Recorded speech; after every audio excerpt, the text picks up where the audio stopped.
Create میں ایک نوجوان کو ون پنچ مارنے کے جرم میں ایک شخص کو جیل سے بچایا گیا۔ 25 سالہ سبسٹین ٹرابوکٹائی کو 18 سالہ آرچی لائڈ کے قتل کے جرم میں 4 سال قید کی سزا سنائی گئی۔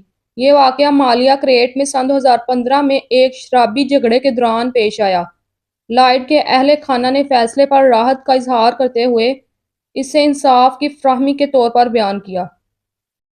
ڈرون فوٹیج میں طوفان برڈ کی وجہ سے ایک انگلش ہارلے پارک میں شدید سیلاب دکھایا گیا۔ فوٹیج میں سڑکوں اور ارد گرد کے علاقوں کو پانی سے ڈھانپنے سے نقصان کی حد کا پتہ چلتا ہے۔ طوفان نے تعطیلات منانے والوں کو اور مقامی باشندوں کے لیے خاصی خلل ڈالا۔ ویڈیو پارک میں سیلاب کے اثرات کا واضح منظر پیش کرتا ہے۔ 7 متاثرین کے خاندانوں نے اپنے دل کی دھڑکن کو مثبت وارثیت میں تبدیل کیا، دوسروں کی مدد کے لیے تنظیمیں بنائیں۔ Maryam women children I care centre Bhubaneswar, India میں، جسے مریم کے خاندان نے قائم کیا تھا، ہزاروں بچوں کا علاج کر چکا ہے اور آنکھوں کی دیکھ بھال میں نمایاں پیش رفت کی ہے۔ دیگر اقدامات میں تیراکی کے اسکول اور تعلیمی وسائل شامل ہیں، جسے مریم کا وژن جو استاد کی مصلحاتی مسائل کو تلاش کرنے میں مدد کرتا ہے۔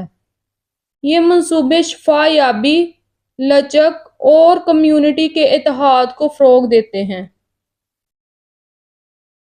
میٹروپولیٹن پولیس نے لندن کے پارلیمنٹ اسکوائر میں 29 افراد کو فلسطین ایکشن کی حمایت کرنے والے نشانات رکھنے پر گرفتار کیا۔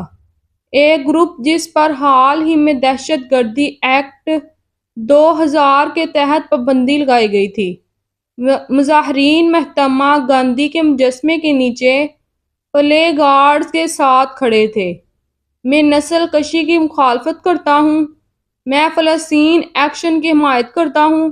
پولیس نے کہا کہ ممنوعہ گروپ کی حمایت کا اظہار ایک مجرمانہ جرم ہے جس کی سزا 14 سال تک قید ہے۔ گرفتار ہونے والے افراد زیر حراست ہیں۔ 7 لندن بم دھماکوں کے 20 سال بعد بھی برطانوی مسلمان اس صحنے کے جذباتی اور سماجی نقصان کو محسوس کرتے ہیں۔ امام قاری اعظم کا کہنا ہے کہ وہ برطانیہ کی کئی دہائیوں کی انسداد دہشت گردی کی پالیسیوں اور ایک ایسے سیاسی منظرنامے کی وجہ سے واقعی خطرناک جگہ ہے جس نے اسلاموفوبیا کو بھانپنے کا موقع دیا۔ اسلاموفوبک حملوں میں 73% اضافہ ہوا، جو ان خدشات کو واضح کرتے ہیں۔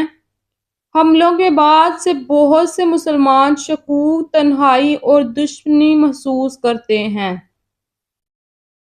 Criminal cases review commission CCRC نے 1985 میں اپنے گود لینے والے خاندان کے قتل میں بے گناہی کے دعوے کے باوجود جرمی بامبر کے کیس کو تیسری بار کورٹ آف اپیل میں بھیجنے سے انکار کر دیا ہے۔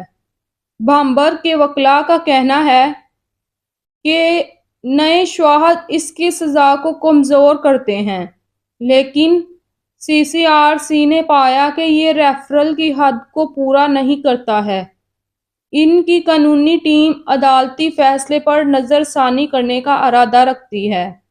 CCRC نے بامبر کے 10 میں سے 4 وکلاء کی جانچ کرنے میں 4 سال گزارے ہیں، جن کی شناخت ممکنہ طور پر اس کی سزا کو کمزور کرنے کے طور پر کی گئی ہے۔